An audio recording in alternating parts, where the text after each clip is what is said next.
የመጀመሪያው ክፍለ ጊዜ መደመጡን ቀጥሏል። ስፖርታዊ መረጃዎችን የምንሰማበት ሰዓት ላይ ነው ደግሞ የተገናኘ ነው። ለዚህም ባልደረባዬ ሚካኤል ልጀኔ እዚህ ስቱዲዮ ይገኛል። ሚካኤል እንኳን ደህና መጣ። መረጃዎችህን መቀጠል ትችላለህ።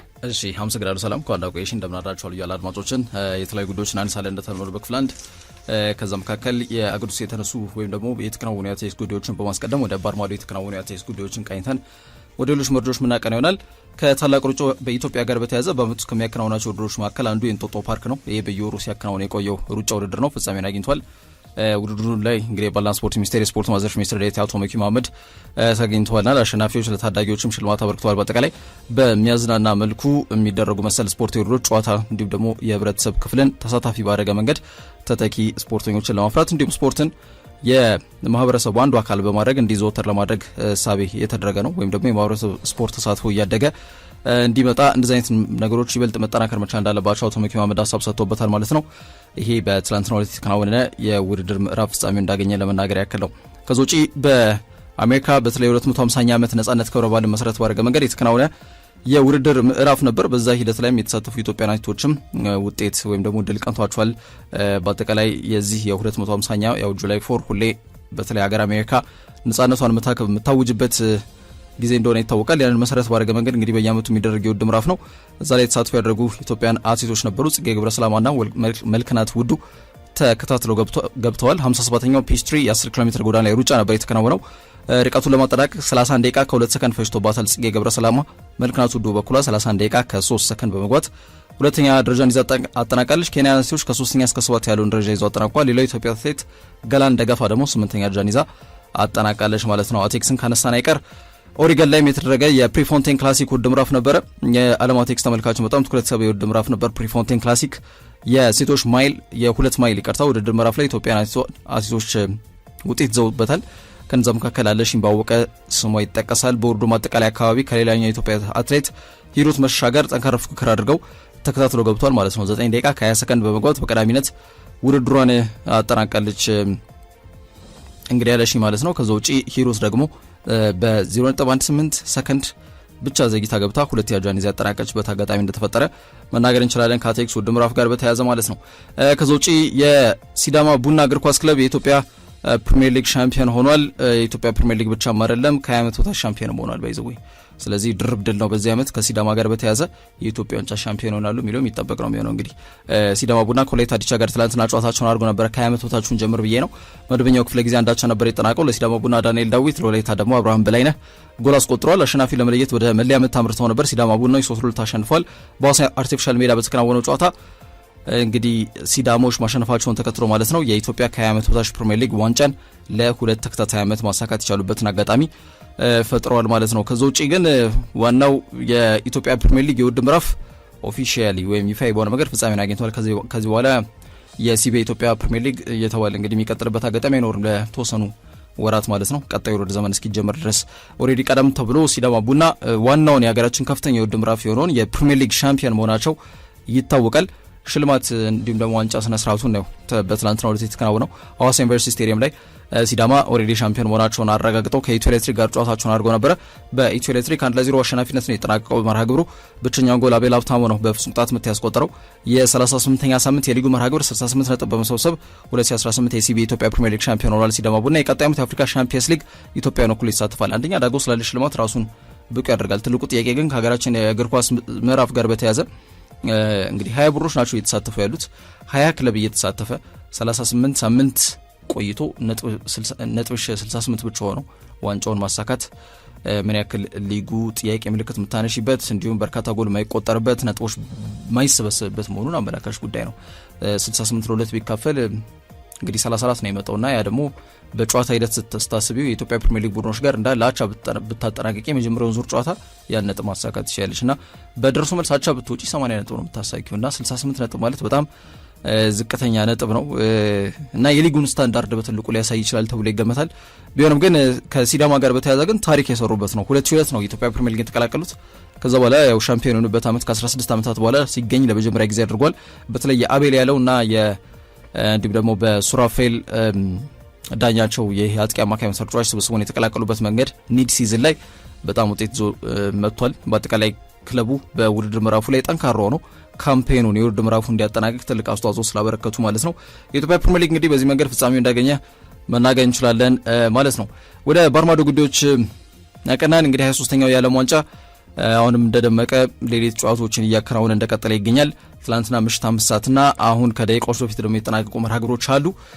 ትላንትና ምሽት 5 ሰዓት የብዙዎች ትኩረት የነበረው የብራዚልና ኖርዌይን ያገናኘው ተጠባቂው ጨዋታ ነው። በነገራችን ላይ ከዚህ መርሃ ግብር ጋር በተያያዘ ሰፊ ነጥቦችን ያው ቅዳሜ በነበረን የመረጃ ሰዓት አንስተናል። ብራዚል ኖርዌይን አሸንፋ አታውቅም በየትኛውም ኮምፒቲቲቭ ጌም ላይ። በብሔራዊ ቡድን ደረጃም በዓለም ዋንጫ ምዕራፍ ላይ በብራዚል ያልተሸነፈች ብቸኛው ሀገር ኖርዌይ ናትና ከ1998 በኋላ በዓለም ዋንጫ ላይ ስትሳተፍ ለመጀመሪያ ጊዜ ነው። ይሄ ወርቃማ ትውልድ የነ ሳንድራ በርገ፣ የነ ኤርሊንግ ብራውት ሃላንድ፣ የነ ማርቲን ኦዴጋርድ፣ አንቶኒዮ ኑሳን ጨምሮ ሌሎችም ተጫዋቾች ክሪስቶፈር አይረንስ አንድረሳ ማለት ነው። ይህ ስብስብ በዚህ ደረጃ እዚህ ርቀት ይጓዛል የብዙዎች ግምት አልነበረም። ትላንትና ግን የተመዘገበው ውጤት ብዙዎች አሁን ኖርዌይ ቀጣይ መዳረሻ ምን ሊሆነው የሚል ጥያቄ እንዲያነሱ እያስገደደና በር እየከፈተ ይገኛል። 2-1 አሸንፋለች ብራዚልን። በጣም አስገራሚ ጨዋታ እንቅስቃሴን የተመለከት ነው። እውነቱን ለመናገር በመጀመሪያ አጋማሽ ላይ 14ኛው ደቂቃ ላይ ብሩኖ ጊማሬሽ የሳታት ፍጹም ቅጣት ምት በትልቁ ብሔራዊ ቡድን ወይም ብራዚል ሴልሳዎቹን ዋጋ አስከፍሏል። የትሪፕላር ሪቫልዶ ከዛ ውጪ ሮናልዶ፣ ሉዊስ ናዛሪዮ ዴሊማ፣ አርናይ ና ሮናልዲኒዮ፣ ጎቾ፣ ዲያሲስ ሞሬራ በእነዚህ ተጫዋቾች ጥምረት የነበረው ጆጋን ቦኒቶ ፉትቦል የለም አሁን የለም። በግራ በቀኝ የሚጠልዝ ቢጫ የለበሰ ፓራጓይ የሚመስል ቡድን ነው ብራዚል። እግር ኳሱ ጠፍቷል። ግን በዛም በዚህም ብለው ያው ጎል ለማስቆጠር ጥረት የሚያደርግ አይነት ቡድን። ለምሳሌ ከጃፓን ጋር ባደረጉት ጨዋታ ላይ ብራዚል አይደለም ያሸነፈችው፣ ካርሎ አንቸሎቲ ያሸነፈው። የሱ ታክቲካል ለውጥ ነው ጋብሪኤል ማርቲኔሊን ባለቀ ሰዓት ጎል አስቆጥረው 2-1 አሸንፈው እንዲመጡ ያደረጋቸው። በዚህ መርሃ ግብር ላይ ደግሞ ብሩኖ ጊማሬሽ ፍጹም ቅጣት ምት ፕሮባቢሊቲ ነው ሊሳት ይችላል። ቪኒሲየስ ጁኒየር እያለ ለምን መታ የእግር ኳስ ቤተሰቡ ጥያቄ ነው። ቪኒሲየስ ጁኒየር 6ኛ ፍጹም ቅጣት ምት መቼ መሆኑን ካርሎ አንቸሎቲ ተናግሯል ትናንትና። ሜዳ ላይ ቢኖር ራፊኒያ ቁጥር 1 መቼ ነው ስታቶችን እናያለን እኛ ዝም ብለን አይደለም አሳይን የምናደርገው እና ቪኒሲየስ ጁኒየር በቅደም ተከተል 6ኛ ደረጃ ላይ የተቀመጠ ተጫዋች ነውና ራፊኒያ ከዛ ኔይማር እያለ ይወርዳል። ከዛ ኢጎር ቲያጎ አሁን ኢጎር ቲያጎ በፕሪሚየር ሊግ ከፍተኛ ጎል አስቆጣሪ ሆኖ ያጠናቀቀ ብራዚላዊ ተጫዋች ነው። ፍጹም ቅጣት ምት 7 ወር 8 አስቆጥሯል ለብሬንትፈርድ። ትላንትና ግን ቤንች ስለነበር በቅደም ተከተል ነው መመታት ያለበት እና ብሩኖ ጊማሬሽ 5ኛ ደረጃ ላይ ተቀምጧል። ኒውካስልም ፍጹም ቅጣት ምት ይመታልና በጣም ደካማ ፍጹም ቅጣት ምት ነው። እውነቱን ለመናገር የግብ ጠባቂውን ክህሎት ለማናናቅ ሳይሆን የተመታው ምትም ግን ቆሎ ማይዳፋ ወይም ጠንከር ያለ ምት ስለመሆኑ መናገር እንችላለን። ለምሳሌ ወደ ኬን እንመጣበታለን። ሃሪ ኬን ትላንት አሁን ከደቂቃዎች በፊት ያስቆጠረው ፍጹም ቅጣት ምት በቃ እንደዚህ ነው በመታት ያለበት ብለሽ እንድታነሽ የሚያስገድድ ነው። ብሩኖ ጊማሬሽ ከዛ አንጻር ስታየው ትንሽ ደከም ያለ ነው። ለማንኛውም የፍጹም ቅጣት ምት ተሳተው ሁለተኛው አጋማሽ ላይ ወዲያውኑ ሶልባከን ሁለት ተጫዋቾችን ቀይሮ አስገባ። ሸንደርላፕና ኦስካር ቦብን ማለት ነው። ግራና ቀኝ ላይ ያሉትን የክንፍ ተጫዋቾች ነው ያስወጡ። አሌክሳንደር ሶርኖዝና አንቶኒዮ ኑሳን ማለት ነው። ለዛ ምላሽ ለመስጠት ትንሽ ረፍደዋል ብራዚሊያን። ከዛ በተጨማሪ ካርሎ አንቸሎቲ 58ኛው ደቂቃ ላይ ኤንሪክን አስገብተው በ92 ሰከንድ ውስጥ 1-1 ከግብ ጠባቂ ጋር ተገናኝቶ ኳስ አምክኗል። አሁን ካርሎ አንቸሎቲ የቻሉትን እየሞከሩ ነው። ተጫዋቾች ግን ዴሊቨር እያደረጉ አይደለም የሚለውን በግልጽ የሚያሳይ ጉዳይ ነው። ያ በትልቁ ዋጋ እንዳስከፍላቸው በጊዜ ሂደት መመልከት እንችላለን። 79ኛው ደቂቃ ላይ ኤርሊንግ ሃላንድ፣ 90ኛው ደቂቃ ላይ ኤርሊንግ ሃላንድ፣ 90ኛው ደቂቃ ላይ ከሳጥን ውጪ 79ኛው ደቂቃ ላይ የተሻገረለትን ኳስ በቴስታውን ያስቆጠረው ሃላንድ ሲነሳ ከጋብሪኤል ማጋሌሽ ጋር ያላቸው ፉክክር መንፈስ ያው ግብግቡ ሽኩቻ አይጠፋም። በአርሰናልና በማንቸስተር ሲቲም ያው በየክለቦቻቸው የነበራቸውም ሽኩቻ ይታወቃል። ጋብሪኤል ያው የአርሰናል ደጋፊዎች በሚያስቡት ደረጃ ላይ የሚገኝ ተከላካይ እንዳልሆነ ያው ትላንትናም ዓለም ፊት ያሳየበት ነው። ጥምረት ጥሩ ነው ከሳሊባ ጋር ያለው ጥምረት፣ ኢንዲቪጁዋሊ ግን በግል ሲታይ ትንሽ መጠነኛ ክፍተት እንዳለበት ትላንትናም ዓለም ፊት ታይቷል። ያው ዓለም ዋንጫ መስጠት ነው ያው ራስሽ የምታሳይበት ነው። ዓለም ላይ ልክ እንደነ ቮዚኒያ ጥሩ አቅም ካለሽ ከ50 ሺህ 20 ሚሊዮን ተከታዮችን ታፈሪበታለሽ። ከዛ ውጪ ደግሞ ያው ጥሩ እንቅስቃሴ ካላሳየሽ ደግሞ ክፍተት እንዳለብሽ የሚታይ ነው የሚሆነው ማለት ነው። ሃላንድ ትናንትና ያው የተሻለው ተጫዋች ነበር ከጋብሪኤል 79ኛው ደቂቃ ላይ ጎል አስቆጥሮበታል። ከዛ በተጨማሪ 9ኛው ደቂቃ ላይም ጎል ሲቆጠር ቀጥተኛ ጥፋተኛ ጋብሪኤል ባይሆንም ዳኒሎ ነው። ከሱ በኋላ ግን ጋብሪኤል ላይ ትንሽ ጥያቄዎች ልታነሽ የሚያስገድድ ይመስላል። ከዛ ውጪ ግን ኤርሊንግ ሃላንድ በመጀመሪያ የዓለም ዋንጫ ተሳትፎ 7 ጎሎች ላይ ደርሷል። ኖርዌይ በታሪኳ ለመጀመሪያ ጊዜ ሩብ ፍጻሜ ገብታለች። የሁሉ ታሪኮች ኤርሊንግ ሃላንድ እና በዚህ ወርቃማ ጎልደን ጄኔሬሽን እየታደሰ የሚገኝ ስለመሆኑ መናገር እንችላለን። መደበኛው 90 ደቂቃ ተጠናቆ በተጨመሩት 10 ደቂቆች የተገኘው ፍጹም ቅጣት ምት ኔይማር ጁኒየር ኳስና መረብን አገናኝቷል። ግን ይሄ ፕሪንስ ዳት ኔቨር ቢካም ኪንግ ይላሉ ወይም ደግሞ የንጉስ ልጅ ልዑል ነው መንገስ ያልቻለው ልዑል በሚል ስም ይነሳለታል። ከኔይማር ጋር በተያዘ ክርስቲያኖ ሜሲ ከተባለ ኔይማር ነው የሚጠራው። ግን ያለውን ፖቴንሻል በሚገባ ሜዳ ላይ መጠቀም ያልቻለ ተጫዋች ስለመሆኑ ብዙዎች ይመሰክራሉ።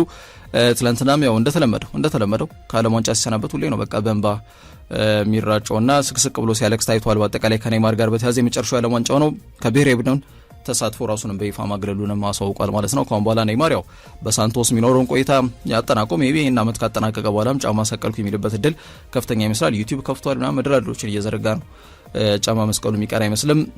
ለማንኛውም ካሴሚሮም እንደዛው ከድረ ጨዋታ ጋዜጣዊ መግለጫ ሀሳቦች ጋር በተያያዘ ሶስተኛ የዓለም ዋንጫ ተሳትፎ በጣም ደካማ ካምፔን መሆኑን አልደበቀም። እሱም በእንባ ሲራጭ ታይቷልና ዞሮ ዞሮ ብራዚል ሴልሶቹ የ5 ጊዜ ዓለም ዋንጫ አሸናፊዎቹ ያው 2002 ላይ እንደቀረ ነው የብሔራዊ ቡድን ቀደም ብዬ እንዳልኩት ነው። ዝርዝር ሀሳቦቹን ጆጋ ቦኔቶ ቀርቷል። ኖርዌይ በጣም አስገራሚ እጅን ባፍ የሚያስጭን ካምፔን እያሳለፈች ትገኛለች።